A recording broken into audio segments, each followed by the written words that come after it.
देखो संसार में कितने बड़े बड़े चुनौती होते हैं, कितने बड़े बड़े संघर्ष करना पड़ता है। संसार को पाने के लिए तो संघर्ष करते हैं, लेकिन परमात्मा को पाने के लिए भी संघर्ष करना पड़ता है। और जिसको हम अपना रिश्तेदार कहते हैं वही हमारे बाधा बन जाते हैं। क्यों बाधा बनते हैं? हमारे ही रिश्तेदार होते हैं, हमारे ही समाज के लोग होते हैं, वो बाधा बन जाते हैं। क्यों बन जाते हैं बाधा? इसलिए बाधा बन जाते हैं क्योंकि वो खुद भक्ति को नहीं कर पाते हैं, तो हमें भी भक्ति करने नहीं देना चाहते हैं, इसलिए वो बाधा बन जाते हैं, दुख देना शुरू कर देते हैं। लेकिन जो लोग उससे परेशान हो जाते हैं वो भक्ति नहीं कर पाते हैं, लेकिन जो अटल विश्वास से जो भक्ति करते हैं उनका बेड़ा पार हो जाता है। संसार में बहुत लोग हैं, संसार में दुख देने के लिए, आपके परेशानी को बढ़ाने के लिए, लेकिन दुख कम करने वाले, दुख का भंजन करने वाले कोई है तो सदगुरु ही होते हैं, बाकी सब दुख देने वाले। सदगुरु भगत जगत में दुख से छुड़ाने वाले, सदगुरु एक जगत में दुख से छुड़ाने वाले तो सदगुरु है, और कोई संसार दुख से नहीं छुड़ा सकता।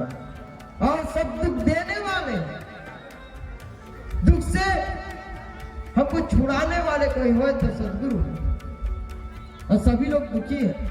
अब देखो कोई किसान है, अब उसके पड़ोसी का जो धान है, फसल है, मस्त लहरा रहा है, और उसके खेत में जो दाना है वो दाना ठीक से आया नहीं है, तो फिर वो क्या करेगा? अपने पड़ोसी से सुखी रहेगा कि दुखी रहेगा? अपने पड़ोसी से ईर्ष्या करेगा, अरे मेरा फसल बर्बाद हो गया, इसका फसल मस्त लहरा रहा, इसके देखो दाने देखो कितने अच्छे, मेरे फसल के दाने इतने कमजोर से हैं, पके नहीं है ठीक से, इसकी बालियां देखो कितनी कमजोर, उसकी बालियां देखो फसल की कितनी अच्छी है। तो आपको दुख होगा कि सुख होगा? आपको दुख ही होगा, क्योंकि आपके खेत में कुछ भी दाना नहीं है, उसके खेत में पूरा धान लहरा रहा है, तो आपको दुख होगा। उसी प्रकार जीवन में जब हम देखते हैं तो व्यक्ति भक्ति कर रहा, मुक्ति को प्राप्त करने वाला है, और हम है कि भक्ति अभी शुरू नहीं की है, तो क्या करो? टांग खींचो, उसको भी भक्ति करने से रोको। यही होता है संसार में। सुकरात के साथ क्या हुआ? यही तो हुआ, जब सुकरात सत्य बोलता था लोगों ने उसको जहर पिलाया गया, उसको सजा दिया गया, मृत्यु का दंड दिया गया सुकरात को। तुम सत्य बोलते हो इसलिए तुम्हें दंड दिया जाता है। क्या दंड दिया जाता है? तुम्हारी मृत्यु होगी, जहर पिलाया जाएगा। लेकिन सुकरात जो है सत्य बोलना नहीं छोड़ा। मृत्यु क्यों घड़ी आ गई? अगले दिन मृत्यु होने वाली है, सजा मिलने वाली है। वहां का मजिस्ट्रेट जाता है सुकरात के पास, और सुकरात से कहता, सुकरात मैं तुम्हारी एक सहायता कर सकता हूँ। सुकरात कहता, क्या सहायता कर सकते हो? अंतिम क्षण आ गया, तुमने तो सजा सुना दिया, मुझे मृत्यु का सजा सुना दिया, आप कहते हो कि सहायता कर। क्या सहायता करोगे भाई मेरा? सुकरात से कहता है, मजिस्ट्रेट एक सहायता कर सकता हूँ, यदि तुम सत्य बोलना छोड़ दोगे तो तुम्हें मैं मृत्यु से बचा सकता हूँ। सुकरात कहता, ठीक है, मृत्यु से बचा सकते हो, मैं बात मानता हूँ, लेकिन मुझे मेरे प्रश्नों का उत्तर दो कि यदि कल मृत्यु आती उससे तो बचा लोगे, लेकिन उसके बाद मृत्यु आएगी उससे बचा पाओगे? या उसके बाद मृत्यु आएगी, 5 दिन बाद मृत्यु आएगी तो क्या मुझे बचाओगे? 10 वर्ष बाद मृत्यु आएगी तब मुझे बचा पाओगे? नहीं बचा पाओगे। तो भैया कल मरना उससे अच्छा आज ही मर जाओ, लेकिन झूठ कभी नहीं बोलना मुझे। सत्य का साथ ही दिया। इस संसार में लोग जो है जिस रंग रागनी में रंगे हुए उसी में सबको रंगाना चाहते हैं, इसलिए भक्तों को दुख मिलता है। और देखो उदाहरण तो देखो, हिरण्यकश्यप स्वयं अपने बेटे को, स्वयं अपने बेटे प्रहलाद को मारने के लिए कितना यत्न करते हैं, खाई से फेंकवा देते हैं। और उसकी बहन होलिका को वरदान प्राप्त था कि तुम अग्नि में नहीं जलोगी, लेकिन ये वरदान तब काम आता था जब कोई व्यक्ति जो है आग से जल रहा हो, उसे बचाना हो, तो होली का कोई वरदान था, यदि किसी को बचाना हो और वो आग से जल रहा तो तुम उसको बचाओगी तो तुम्हें आग नहीं पकड़ेगा, तुम आग में नहीं जल पाओगी, ये वरदान मिला था। लेकिन भक्त प्रहलाद को अपनी गोदी में लेकर के चिताओं में बैठ गए, चिता के जैसे उस होली में। तो क्या हुआ, प्रहलाद बच गए, होलिका जल गई, क्योंकि उसने उसका दुरुपयोग किया। हर चीज मिलता है सदुपयोग करने के, धन मिला है सदुपयोग करो, पद मिला है सदुपयोग करो, आपका शरीर मजबूत है, तंदुरुस्त है, उपयोग करो, सेवा करो, डट के सेवा करो। धन मिला है, दूसरे को दान दो, दूसरे का सहयोग करो, कोई बीमार उसको दवा दे दो। पद में हो, किसी पद का उपयोग करो, किसी गरीब के काम आ जाओ। लेकिन आज पद में रह करके लोग क्या करते हैं, गरीबों का खून चूस लेते हैं। कोई चीज मिला है भगवान की दया से, साहब की दया से, तो उसको उपयोग करना चाहिए, लेकिन उसका और तो उपयोग करते हैं।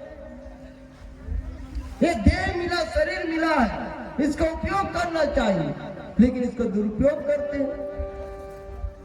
कहते हैं शरीर मध्य खलु धर्म साधन, शरीर किसके लिए मिला, धर्म साधन करने के लिए, धार्मिक काम करने के। धार्मिक काम मतलब क्या, दया करने के लिए, परोपकार करने के लिए, किसी को क्षमा करने के लिए, किसी का सहयोग करने के लिए देह मिला। इस संसार में सभी लोग सेवा कर रहे हैं। एक मनुष्य है जो सेवा नहीं करता। पशु पक्षियों को देखो, गाय भैंस कितना कमाते हैं, गधा कितना लादता है, ऊंट कितना बोझ ढोता है, हाथी कितना परिश्रम करता है, वजन कितना उठाता है। पहले बड़े बड़े मशीन नहीं थे, तो बड़े बड़े पत्थरों को हटाने के लिए, लकड़ियों को उठाने के लिए हाथी का उपयोग किया जाता था। पहले जब एक ट्रैक्टर नहीं थे, खेत की जोताई होती थी, हल से होता था। गाय को गौ माता कहा जाता है, घर में पाला जाता है, देखो कितना उसका महत्व है, जीवन पोषण करती है। गाय जीती है तो काम आती है, मरती है तो काम आता है। मनुष्य जीता है तो ना काम आता है, ना मरता तो काम आता है। इस संसार में बोझ बन के रहता है, बोझ बन के चला जाता है।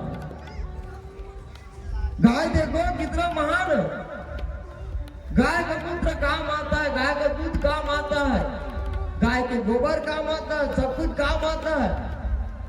गाय का सिंग काम आता है, बटन बनता है। गाय का चौकड़ी काम आता है, वो तबला बनता है। गाय का हर चीज काम आता है। इंसान में तो जीते जी काम आता है, न मरने के बाद काम आता है। ऐसा न विद्या न तपो न दानम ज्ञानम न शीलम न गुणो न धर्म भूमि भारभूता मनुष्य रूपेण शास्त्रों में कहते हैं जिसके अंदर दया नहीं है, जिसके अंदर क्षमा नहीं है, जिसमें सद्गुण नहीं है, जिसमें सदाचार नहीं है, जिसमें नैतिकता नहीं है, जिसमें सद्विचारिता नहीं है, जिसका मन बुद्धि चित्त चेतना गुण धर्म और प्रकृति संयमित नहीं है, जो भ्रष्ट हो चुका है, जिसका चरित्र खराब हो चुका है, वह व्यक्ति संसार में कैसा होता है, बोझ के समान होता है। मनुष्य रूपेण मृग सचरंती, जैसे मृग होता है, मृग कम से कम काम आ जाता है। अरे कस्तूरी होता है उसके नाभि में, सुगंध तो देता है, लेकिन मनुष्य तो दुर्गंध देता है। मनुष्य का न कृतित्व अच्छा, न व्यक्तित्व अच्छा है, न व्यवहार अच्छा है, न उसका बोली अच्छा है, न उसका चाल चलन अच्छा है, न खान पान अच्छा है, न विचार अच्छे, न जीवन अच्छा, सब बर्बाद है। शरीर में रोग है, विचारों में रोग है, सब में भोग है। इसलिए संसार में जन्म मरण का रोग है। शरीर में रोग, इतना रोग, इतना रोग, इतना रोग, 5 मिनट बैठना मुश्किल होता है। घुटने में दर्द, कमर में दर्द, पीठ में दर्द, इधर दर्द से भरे हुए। जीवन को देखो तो बुराई से भरे हुए। काम है, क्रोध है, ईर्षा, राग है, छल है, कपट है, चतुराई है, सद्गुण है ही नहीं। भक्ति है ना, भजन है, नाम का स्मरण है, कुछ भी नहीं है। क्या जीवन बीते, क्या फालतू जीवन जी रहे हैं। इससे ऐसे जीने से मरना अच्छा है। इससे अच्छा तो पशु है। पशु को देखो, पशु कभी ईर्षा नहीं करते। पशु देखो, 2 पशु अगर चारा चर रहे हो तो किसी किसी का पेट भर जाता है घास खाते खाते तो दूसरे पशु को देख करके ईर्ष्या नहीं करता, अपना मुंह फेर लेता है। वो पशु जिसका पेट नहीं भरा होता वो चढ़ते रहता है। लेकिन मनुष्य का पेट भर जाता है तो दूसरे को खाते देखता है तो उसके मन में लालच होता है, मेरा पेट जल्दी भर गया, नहीं भरना तो और खाऊंगा, और पेट खराब कर लेता है। यही होता है जीवन में। जीवन में इतना भोग क्यों है, इतना भाग दौड़ क्यों है? स्वयं के लिए नहीं, दूसरों के लिए, दूसरों को देख करके मनुष्य दौड़ता है। लेकिन भक्ति का मार्ग एक ऐसा मार्ग है जहां पे व्यक्ति ईर्षा भाव से नहीं प्रेम भाव से जिया करता है। प्रेम भाव से जीवन यापन करते हैं तो ईर्षा नहीं होती है, नहीं किसी से ईर्षा, नहीं किसी की हो, और मेरी मंजिल है, मेरी अपनी दौड़, नहीं किसी से ईर्षा करना, नहीं किसी से बराबरी करना। व्यक्ति को दुख तब मिलता है जब वो अपने आप की किसी से तुलना करता है। हर व्यक्ति एक दूसरे की अपेक्षा अच्छा होता है, एक दूसरे की अपेक्षा बुरा होता है, एक दूसरे की अपेक्षा कमी होता है, एक दूसरे की अपेक्षा अधिक गुणवान होता है। हर व्यक्ति में अलग अलग गुण होते हैं और गुण विशेष के कारण जो व्यक्ति है, हर व्यक्ति जो है एक दूसरे से अलग होता है। लेकिन हम तुलना करते हैं, तुलना करते इसलिए दुख होता है, अभाव है इसलिए दुख होता है। अब देखो अमीर है, अमीर को गरीब को देख के ईर्ष्या नहीं होता। क्यों नहीं होता? क्यों नहीं होता? क्योंकि वो अमीर है। लेकिन गरीब को देख के अमीर को ईर्ष्या होता है। गरीब देखता है अमीर को तो ईर्ष्या उत्पन्न हो जाता है, अरे इसके पास धन है, मेरे पास धन नहीं, ये बड़ी गाड़ी में जाता है, मेरे पास गाड़ी नहीं है। लेकिन अमीर को भी ईर्ष्या होता है। कब होता है? जब गरीब आदमी सुकून की नींद सोता है और अमीर आदमी नींद की गोली खा के सोता है तो अमीर को भी ईर्ष्या होता है, मैं इतना कमा के सुकून से नहीं सोता हूँ, ये 2 रोटी कमा के सुकून से सो जाता है, इसलिए ईर्ष्या होता है। सबको ईर्ष्या होता है।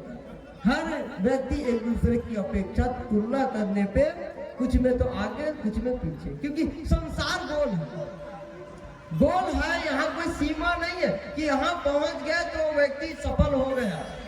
ये संसार गोल है। यदि वो किसी अपेक्षा से वो आगे है तो किसी अपेक्षा से पीछे है, और बहुत पीछे है।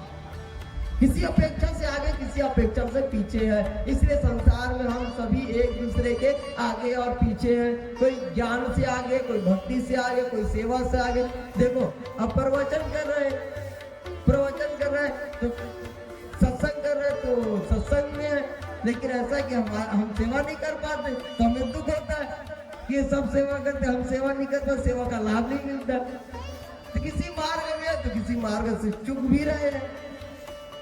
तो सबका अलग अलग तुलना करने में देखोगे तो ईर्ष्या, सब अपना अपना काम करे, अपने अपने जिम्मेदारी को निभाए तो यह जीवन चलता है। देखो सड़क बनाने वाला जो होता है वो कपड़ा नहीं बनाता है, सड़क बनाने वाला कपड़ा नहीं बनाता है, लेकिन सड़क बनाने वाला भी कपड़ा पहनता है, पहनता है। अब जो सड़क नहीं बनाता वो भी सड़क में चलता, हम सड़क नहीं बना लेकिन सड़क पे चलते हैं। लाइट बनाने वाला भी प्रकाश में रहता है और लाइट नहीं बनाने वाला भी प्रकाश में रहता है। खेती करने वाला अन्न खाता है लेकिन खेती नहीं करने वाला भी अन्न खाता है। एक दूसरे को सहयोग देते हैं, एक दूसरे के कार्य में हम सभी सहभागिता निभाते हैं, तब ये जीवन चलता है, तब ये संसार चलता है, एक दूसरे के सहयोग से। उसी प्रकार यदि हम किसी से ईर्ष्या राग द्वेष करें तो हम जी नहीं पाएंगे। ये संसार बना है तो विभिन्नता है, और जो विभिन्नता है उसी से विशिष्टता है, विभिन्नता है उसी से विशिष्टता है। अगर हर व्यक्ति एक ही काम को करे तो संसार नहीं चल पाएगा। अब हर व्यक्ति सत्संग करे, हर व्यक्ति प्रवचन करे, कोई भजन गाने वाला ही ना तो क्या होगा? और हर व्यक्ति भजन करे, कोई अर्थ बताने वाले ना तो क्या होगा? और हर व्यक्ति खेती करे, सत्संग ना करे तो क्या होगा? और हर व्यक्ति सत्संग करे, खेती ना करे तो क्या होगा? संसार की व्यवस्था बिगड़ जाएगी। संसार में जो विभिन्नता है इस संसार की विशिष्टता को बनाए रखा है, इसलिए विशेष संसार, क्योंकि यहाँ सब कुछ है। बगिया में एक फूल हो तो मन भर जाएगा, लेकिन रंग बिरंगे फूल हो तो मन को और आनंदित करता है। उसी प्रकार संसार में हर प्रकार के जीवन, कोई भक्त है, कोई सेवक है, कोई भंडारी है, कोई साधु, कोई निर्माणी है। हर प्रकार के लोग हैं इस संसार में। हर सभी से, हर व्यक्ति से संसार चला, किसी एक व्यक्ति से नहीं चला। गुरु का भी होना आवश्यक है, संत का भी होना आवश्यक है, भक्तों का होना भी आवश्यक है, सेवकों का भी होना आवश्यक है, घर गृहस्थी में रहना भी आवश्यक है, और घर गृहस्थी से थोड़ा ऊपर उठ के अपने आप को उस परमात्मा से जोड़ करके रखना भी आवश्यक है।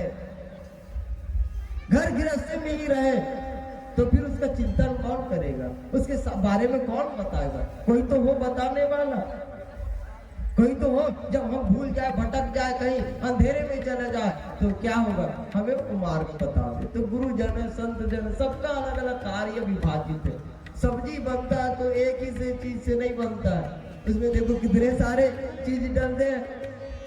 केवल आलू भाटा ही नहीं डाला जाता, उसमें भी धनिया, मिर्ची, नमक, टमाटर सब डाले जाते, तब वो स्वादिष्ट होता, तब वो खाने में मजा आता है।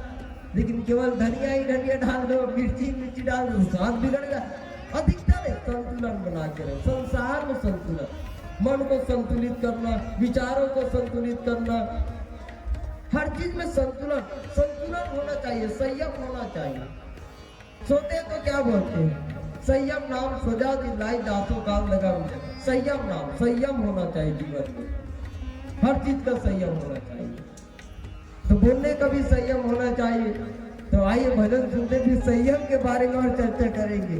जो संयम के बारे में बोले, इधर बोलने का संयम ही ना हो तो फिर गड़बड़ हो जाएगा। आइए भजनों का लाभ लेते। साहेब बंदगी साहेब प्रेम से